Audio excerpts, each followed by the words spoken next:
자, 오늘 우리에게 주시는 하나님의 말씀, 인격이신 성령 하나님, 요한복음 14장, 우리 한 목소리로 다 같이 우리 봉독하시겠습니다.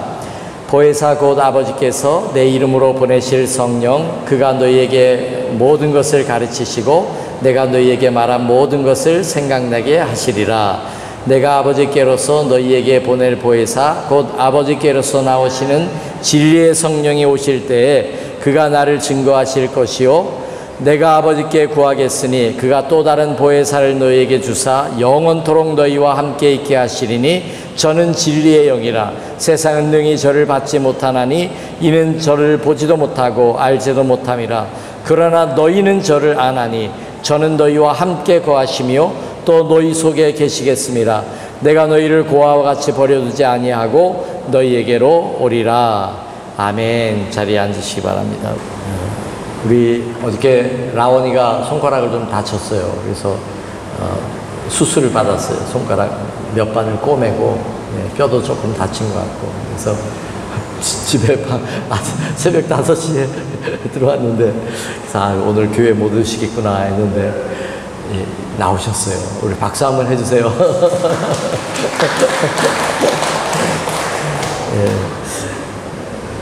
저는 그렇게 생각을 해요. 우리의 믿음이 성장하는 것은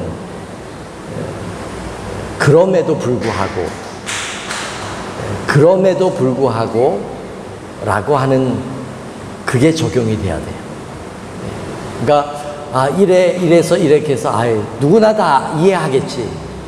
그래서 안 나와도 뭐 누가 정죄하겠어요. 그럼에도 불구하고 앞으로 나가는 것이, 결단하는 것이 그게 믿음이에요. 그때가 바로 우리의 믿음, 속에 있는 우리의 믿음을 나타낼 수 있는 기회입니다.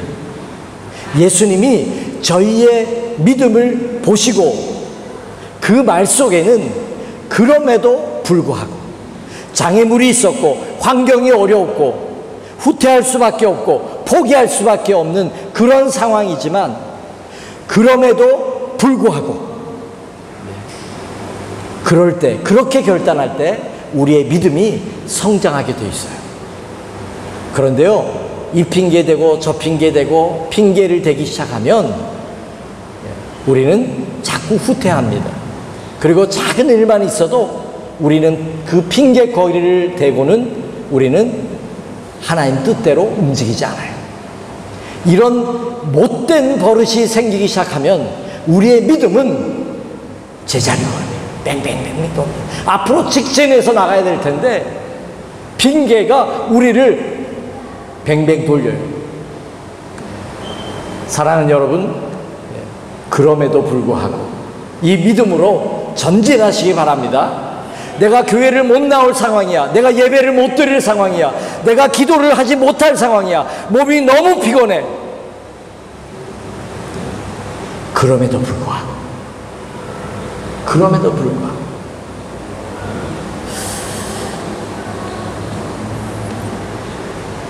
자, 오늘 우리가 성령의 하나님, 성령 충만함, 우리가 새벽 예배 주제도 성령이 역사하는 교회를 꿈꾸는 그 말씀으로 사도행전을 계속 이어가고 있습니다.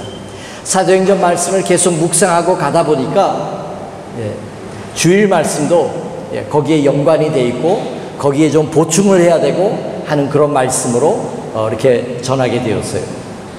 성령의 하나님을 이야기하면서 오늘 여러분께 말씀드리고자 하는 것은 가장 중요한 게 뭐냐?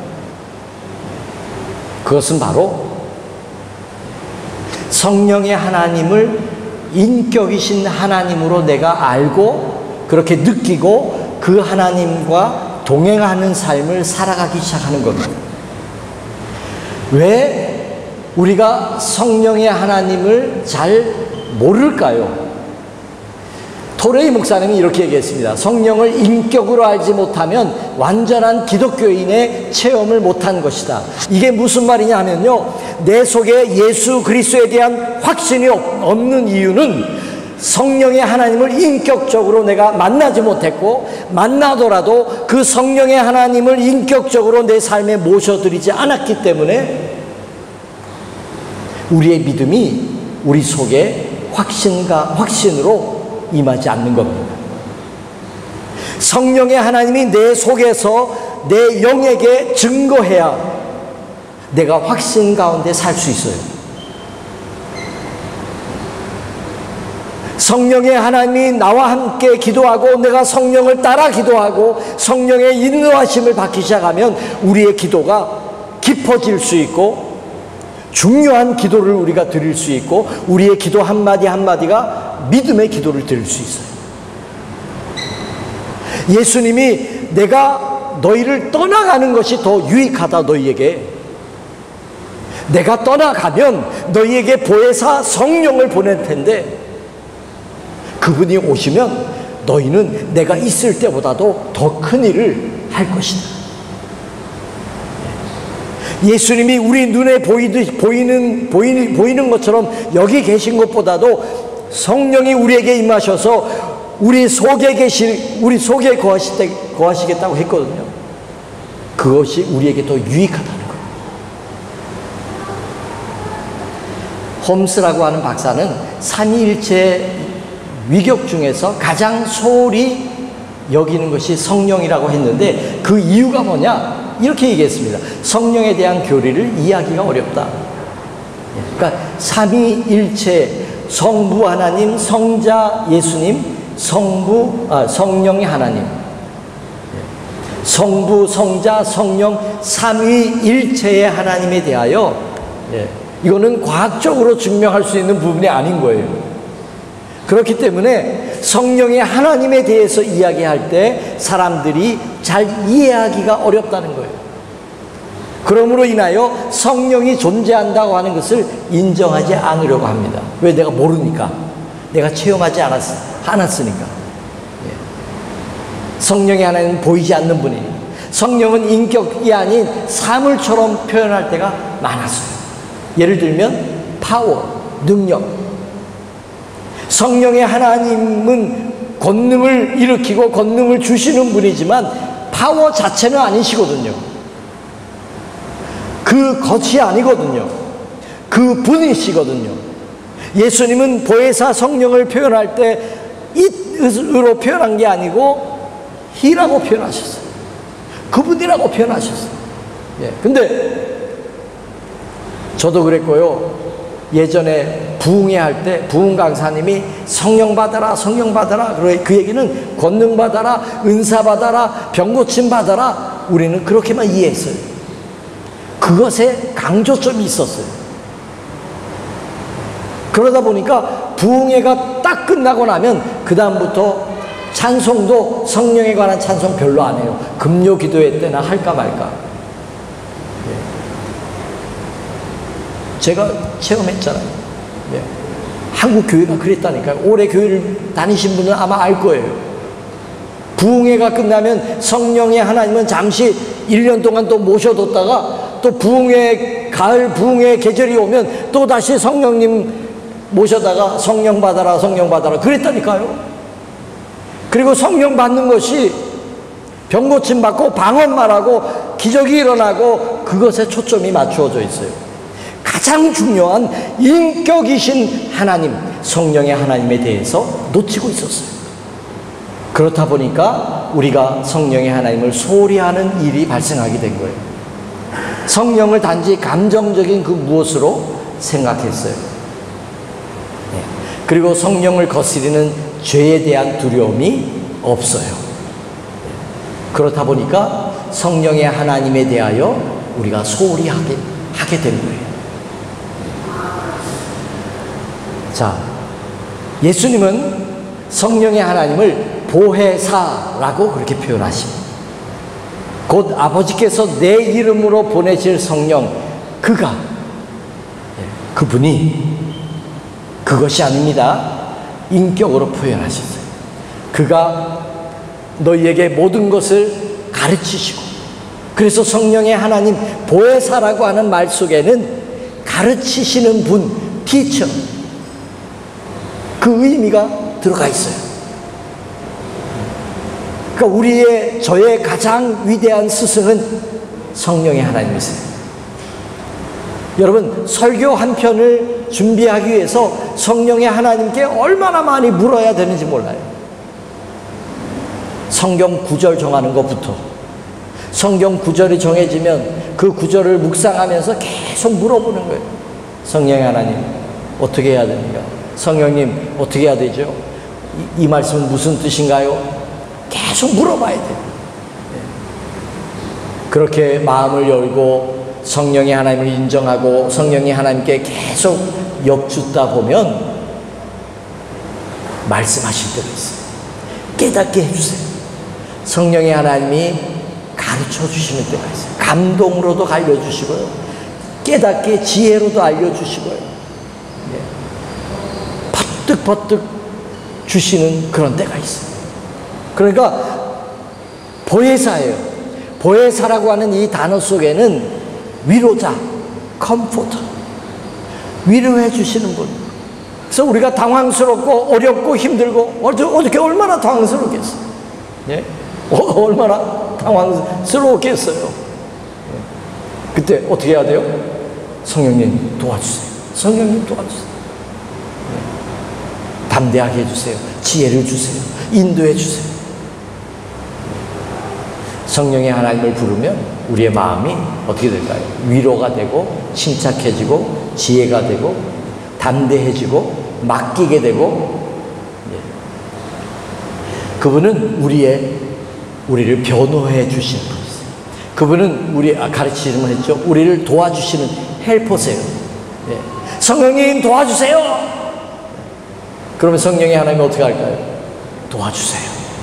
돕는 자를 보내주기도 하고, 내가 재정이 필요하면요, 도와주세요. 그러나 성령의 하나님이 도와주세요. 또 성령의 하나님은 우리를 인도해 주세요. 우리를 인도해 주세요. 자, 이 5가지 정도의 의미를 보혜사라고 하는 그 말 속에 함축되어 있어요. 예수님이 성령의 하나님을 소개할 때 그렇게 소개하셨어요. 예수님이 세례를 받으시고 물에서 올라오실 때 비둘기같이 성령이 임하셨어요. 아침에 우리 정권사님이 이 불빛, 이게 잘못된 거 아니냐고, 어떻게 새가 거꾸로 있냐고. 저도 뭐가 정말 잘못됐나 그러고 깜짝 놀라서 봤더니, 비둘기 같은 성령이 임하는 거를 상징하고 있는 겁니다. 이게 새가 거꾸로 있는 게 아니고, 비둘기 같은 성령이 임하시는 거예요. 예수님이 세례받고 올라오실 때 비둘기같이 성령이 예수님의 머물렀어요. 세례 요한에게 이렇게 얘기했어요. 누구든지 그 위에 성령이 머무는 것을 보거든 그 사람이 바로 성령으로 세례를 베푸는 분인 줄 알아라. 세례 요한은 이렇게 말합니다. 나는 물로 세례를 너에게 베풀지만 내 뒤에 오시는 그분은 성령으로 세례를 베풀 것이다. 누구든지 목마른 사람은 다 내게로 와라. 나를 믿는 사람은 그 배에서 생수의 강이 흘러나리라, 넘치리라. 이는 그를 믿는 자들이 받을 성령을 가리켜 말씀하신 것이다. 예수 믿는다고 하는 것 여러분 분명히 기억하세요.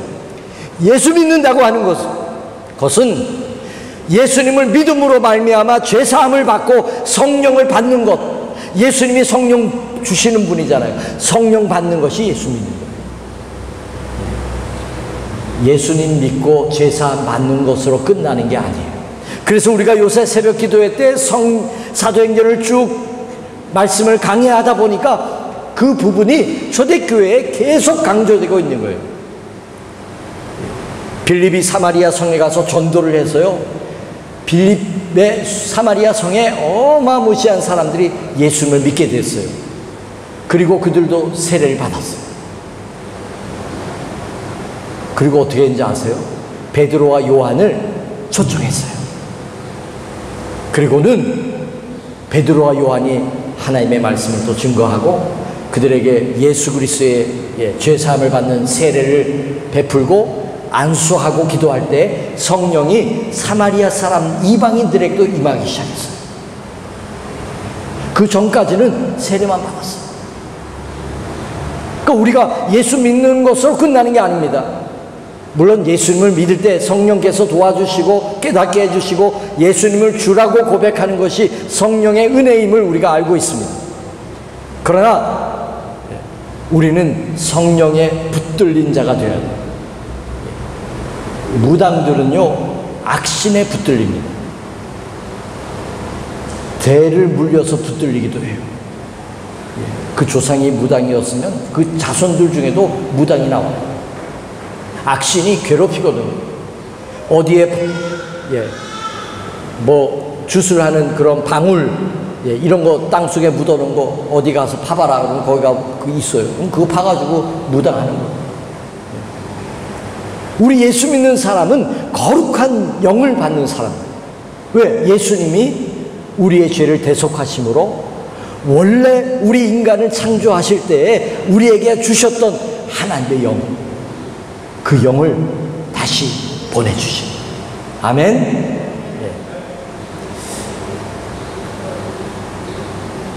예수님은 삼위일체를 말씀하시잖아요. 아버지와 아들과 성령의 이름으로 세례를 주라. 땅끝까지 나의 제자를 삼아라. 복음을 전하고 나의 제자를 삼아라. 그리고 아버지와 아들과 성령의 이름으로 세례를 주라. 성령의 인격적인 특성들이 있어요. 성령은 인격적으로 지식을 가지고 있습니다. 그래서 고린도 2장에 보면 오직 하나님이 성령으로 이것을 우리에게 보이셨어요. 성령으로 우리에게 보이시는 겁니다. 성령은 모든 것, 곧 하나님의 깊은 것이라도 통달하시느니라. 사람의 사정을 사람의 속에 있는 영 외에는 누가 알리요? 이와 같이 하나님의 사정도 하나님의 영 외에는 아무도 알지 못하는. 그러니까 우리 성령으로 말미암아 우리가 하나님의 뜻을 알 수 있다는 거예요. 성령께서 이것을 우리에게 보이신다는 거예요. 그 지식을 우리에게 알려주시는 거예요. 성령의 하나님은 인격으로서 의지가 있어요. 마음을 감찰하시니가 성령의 생각을 아시나니 이는 성령이 하나님의 뜻대로 성도를 위하여 간구하시니. 자, 성령의 하나님이 어떻게 한다고요? 하나님의 뜻대로 나를 위해서 간구하시고 계셔요. 할렐루야. 여러분을 위해서 중보기도 하시죠. 성령은 인격적으로 감정을 가지고 있어요. 성령은 인격적으로 말할 수 있는 분이세요. 그래서 교회는 성령이 하시는 말씀을 들을지어다. 그리고 사도행전에 수도 없이 나옵니다. 성령이 가라사대, 성령이 이르시되 빌립아 너는 더 내려가라. 광야로 내려가라. 내려갔더니 거기서 이디오피아 내시를 만나게 되고 그에게 복음을 전하고 그에게 세례를 베풀고 그래서 이디오피아 정교회가 탄생이 되고 9천만 명이 넘는 사람에게 4천만 명이 넘는 사람이 정교회 회원이에요. 이디오피아는. 이 내시의 한 사람이 예수 믿음으로 말미암아 이 사람이 시조요. 그래서 이디오피아가 변화되었어요. 자, 보세요. 여기 성경을 다 찾지는 않아요. 그런데 성령의 하나님이 얼마나 인격적이냐면 성령을 슬프게 할 수 있어요. 저한테 그 동영상이 있는데요. 캐더린 쿨만 여사의 동영상이 있어요. 19세기, 20세기에 유명한, 그렇게 오래전에 돌아가시지 않았어요. 지금부터 한 40-50년 전까지도 활동을 했던 분인데 미국에 어마무시하게 신유의 그거를 베풀었던 그런 여사예요. 이분이 집회를 하면서 이분이 집회를 열리면요 막 천막을 크게 막 몇천 명이 들어갈 수 있는 천막을 쳐놓고 하기도 하고 며칠 동안 그리고 큰 교회를 빌려서 하기도 하는데 이분이 집회를 한다고 하면 사람들이 문 열기 대기줄을 쫙 서요. 요새 마치 휘발유 넣으려고 주유소에 줄 쫙 서는 것처럼 교회 입구에 문 열기 전에 새벽 문 열기 전에 쫙 줄을 서 있다. 그리고 문이 딱 열리면 앞자리에 올라가고 막 달려가지고 앉는다. 그 집회에 한 고등학교 학생이 거기에 참여를 했어요.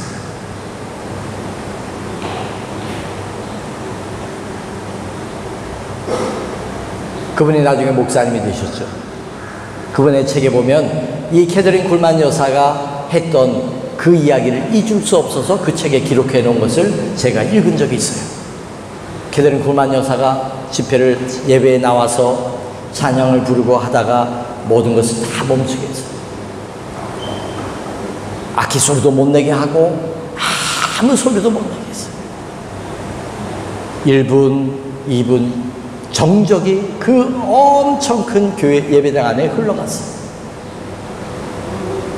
그리고는 이 여사님이 고개를 숙이고 있다가 고개를 간신히 들면서 정말 간절한 목소리로, 정말 간절한 목소리로 이렇게 얘기합니다. 여러분, 제발 우리 성령님의 마음을 슬프게 하지 마세요. 그렇게 얘기하더라고요. 제발 우리 성령님의 마음을 아프게 하지 마라. 그 예배에 참여한 이 청년이 성령의 세례를 받고, 성령은 소멸할 수 있어요. 소멸할 수 있다. 성령을 소멸하지 말아라 말씀이 나오거든요. 이 말씀은 성령의 하나님이 없어진다고 하는 그런 의미가 아니고, 성령의 하나님이 인격이시고 우리도 인격이라면 그분과의 관계, 이게 관계잖아요. 관계가 끊어진다는 거죠. 관계가 소홀히 된다는 거예요. 내가 성령의 인격이신 성령의 하나님을 무시하고 인정을 하지 않고 살아가면 어때요? 이 관계는 끊어져 있는 거예요. 끊어진 관계예요. 회복해야 될 관계인 거죠. 그게 소멸이에요. 없어진다는 그런 의미가 아니에요. 성령을 속일 수 있어요. 그래서 사도행전 5장에 보면 아나니아와 삽비라가 성령을 속이려고 재산을 팔아서 일부를 갖다 바치고 일부는 자기가 숨겼어요. 그리고 전부인 것처럼 그렇게 속이려고 했어요. 아무도 모르죠. 베드로와 함께 하셨던 성령께서 묻습니다. 이게 다냐? 예, 이게 전부입니다. 아니, 이게 다냐고? 예, 이게 전부인데요. 너가 땅을 팔기 전에도 너 땅이었고 땅을 판 후에도 너 땅이었는데 너 건데 왜 속이려고 하느냐? 이거는 나를 속이는 게 아니고 하나님 성령을 속이는 거다. 그 자리에서 죽었어요. 그 부인은 그것도 모르고 나중에 들어왔어요. 그 부인도 거짓으로 이게 다입니다. 그랬다 그 자리에서 또 죽었어요. 성령을 속일 수 있어요. 속이려고 하는 거예요. 성령을 거역할 수 있어요. 성령을 모욕하고 회방할 수 있어요. 이 세상의 모든 죄는 사함을 받습니다. 그러나 성령을 회방하는 죄는 사함받지 못합니다. 왜 그럴까요? 우리 말하실 수 있는 분, 왜 그럴까요? 변호사님, 한번 오늘 생신이신데 한번 말씀해 주시겠어요? 왜 성령을 회방하는 죄는 용서받지 못하는 걸까요?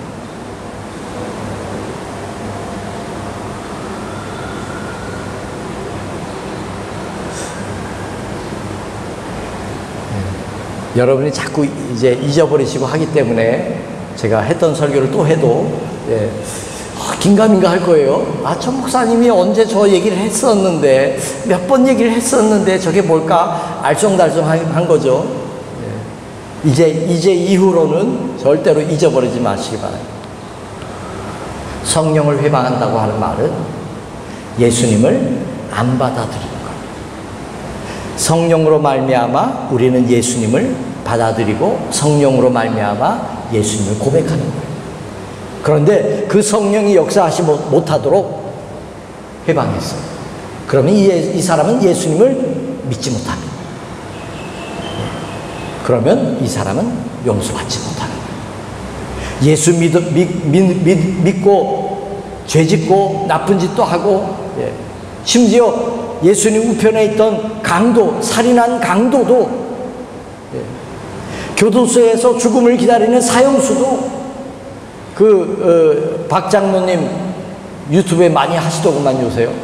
그분이 사형수에 대한 얘기 간증하는 거 보면 그 여러 사람 죽인 사형수도 예수 믿고 변화돼서 죽을 때 영이 열리고 하나님 앞에 평화 속에 천사같이 가는 그런 사람들의 모습을 간증하는 거 있어요. 그러나 예수님을 믿지 않으면, 성령을 회방하면 예수님 믿지 못하고 결국 구원받지 못합니다. 용서받지 못합니다. 말씀을 마칩니다.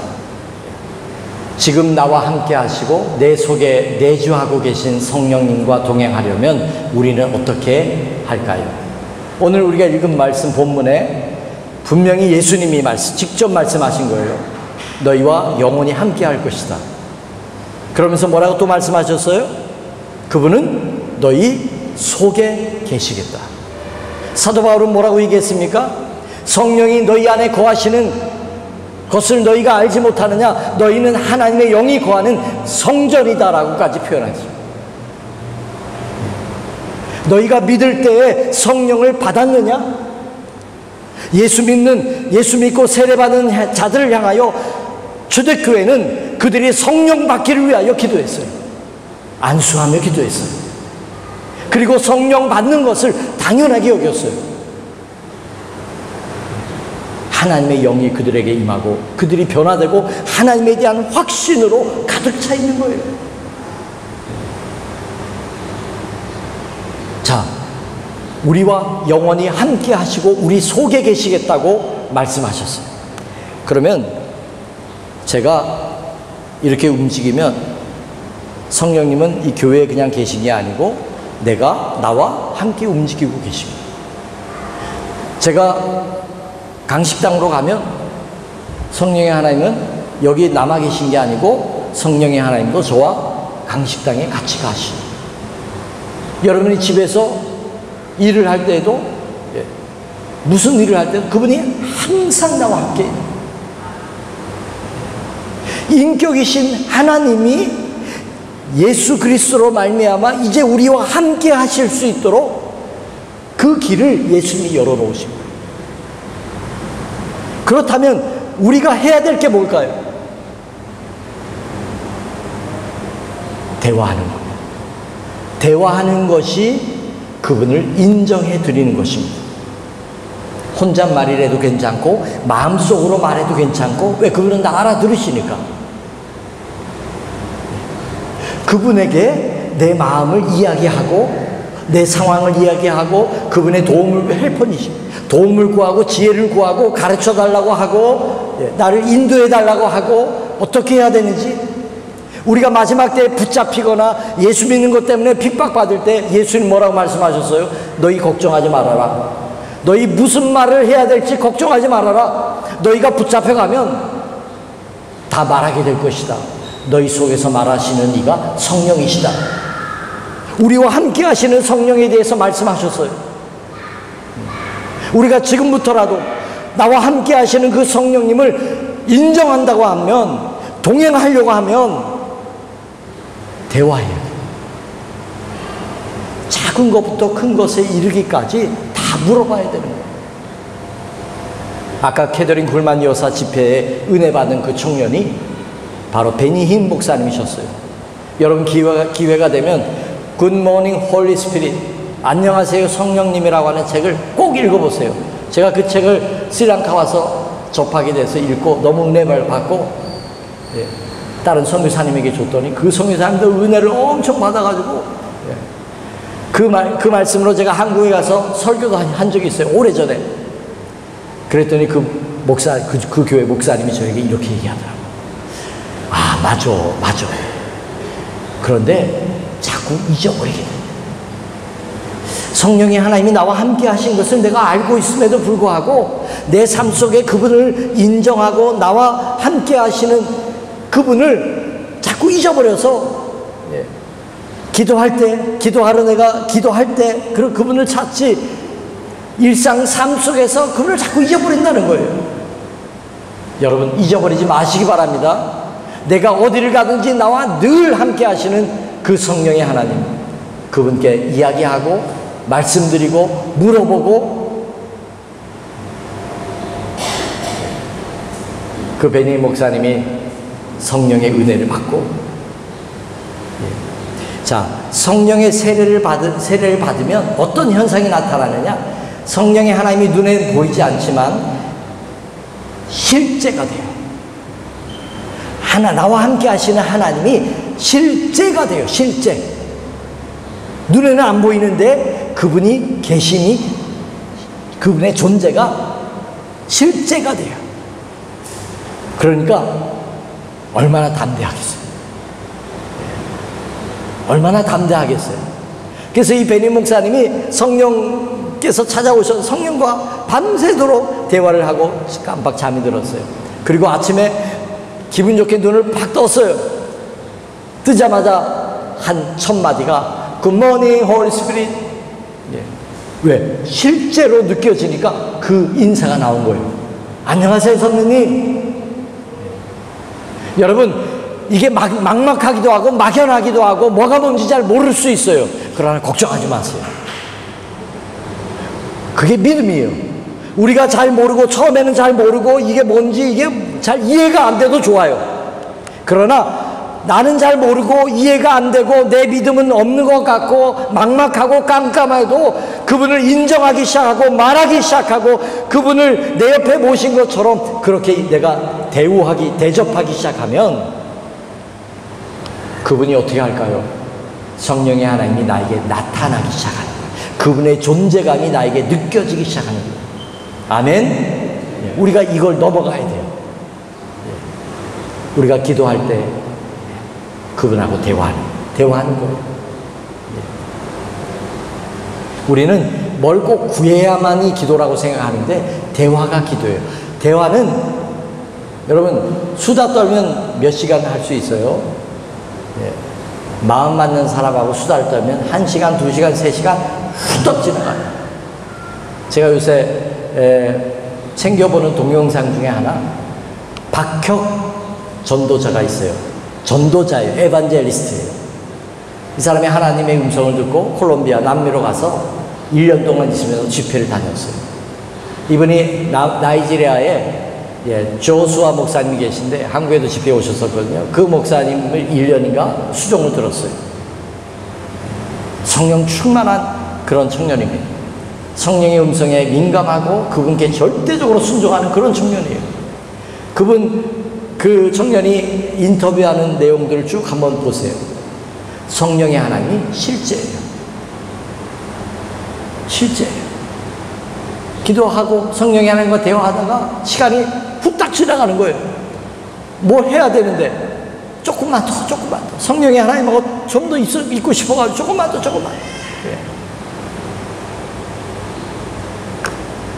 제가 몇 번 저희 형님 얘기를 했지만 좋은 간증은 또 해도 괜찮은 겁니다.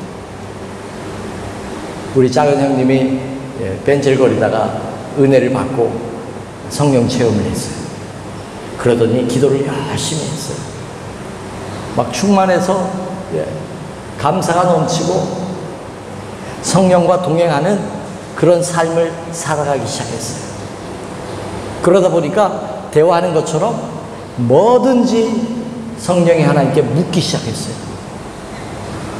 이것도 묻고 저것도 묻고 뭐 자주간 왜냐하면 나와 함께 하시니까 성령 하나님 이때는 어떡하죠?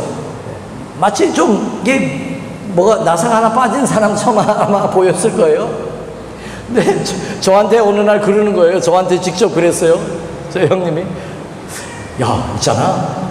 그때 이제 성령에 관한 얘기를 이제 서로 하다가 있잖아. 나는 요새 운전을 하다가 가는데 앞에 신호등이 파란불이어서 초록색 불이어서 이제 파란불이라 그러면 안 돼요. 꼬맹이들이 아빠 저게 왜 파란불이야? 초록색 불이지. 초록색 불이 켜져 있는데 성령님 하나님께 물었다는 거예요. 성령님 내가 계속 엑셀을 밟을까요? 아니면 빨간불로 바뀌는 건가요? 물었다는 거예요. 그거를. 그래서 제가 그 순간에 마음속으로 제가 그랬어요. 야 그건 좀 심했다. 물을 게 없어서 무슨 운전을 하다가 저 앞에 지금 초록불인데 저게 빨간색으로 바뀔까요? 브레이크를 슬슬 밟을까요? 아, 뭐 그런 걸 다 물어. 제 속에 좀 거부감이 생겼어요. 그 얘기를 듣는 순간에.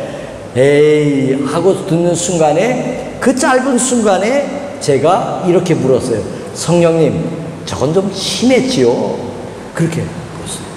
그 짧은 순간에 에이 성령님, 저건 너무 심하죠? 근데요, 그렇게 묻자마자 그냥 팍 하고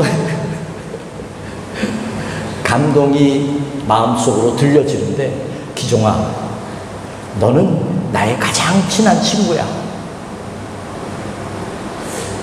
야, 그 말 한마디에 제가 부끄러워졌어요. 너는 나의 가장 친한 친구야. 성령의 하나님이 저에게 그 음성을 들려줬어요. 그 순간에. 여러분, 우리가 성령의 하나님을 정말 인격이신 하나님으로 내가 생각한다면, 예수님이 생명을 버려서 우리에게 보내주신 성령의 하나님이시라면, 우리가 그분하고 대화하지 않고 살고 있다면 우리는 그분을 무시하는 죄를 날마다 수시로 짓고 있는 거예요. 그분하고 우리가 대화하지 않고 있는다면 그분을 무시하고 있는 거예요. 우리가 성령의 하나님을 생각할 때 가장 중요한 것은 인격이신 하나님, 그 하나님을 내가 내 삶 속에서 인정하기 시작합니다. 아멘.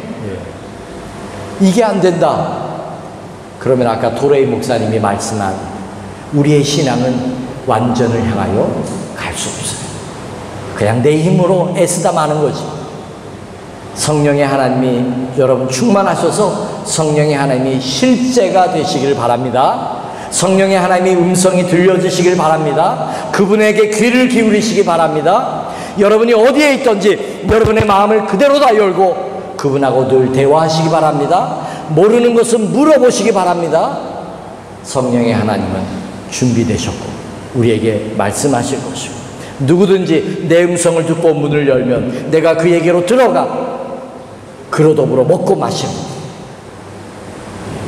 이거는 안 믿는 사람에게 한 말씀이 아니에요. 라오디게아 교회를 향한 말씀이에요. 믿는 사람들을 향하여, 하나님을 떠나버리고 하나님을 잘 못 믿는 사람, 미지근한 성도들을 향하여 말씀하는 거예요. 내가 문 밖에 서서 두드린다. 문을 열어라. 나와 함께 하자. 할렐루야. 우리 함께 찬양하고 기도하겠습니다. 지금은 우리를 구원하기 위하여 십자가에서 죽으시고 부활하시며 우리에게 성령을 보내주신 예수님의 그 크신 은혜와 하나님 아버지의 끝이 없으신 사랑하심과 성령님의 역사 내주 감화 감동하심이 우리 모든 믿음의 식구들 머리 위에, 저들의 일터와 가정 속에, 이 민족과 우리 조국 위에 이제부터 영원히 함께 하옵시기를 간절히 축원하옵나이다.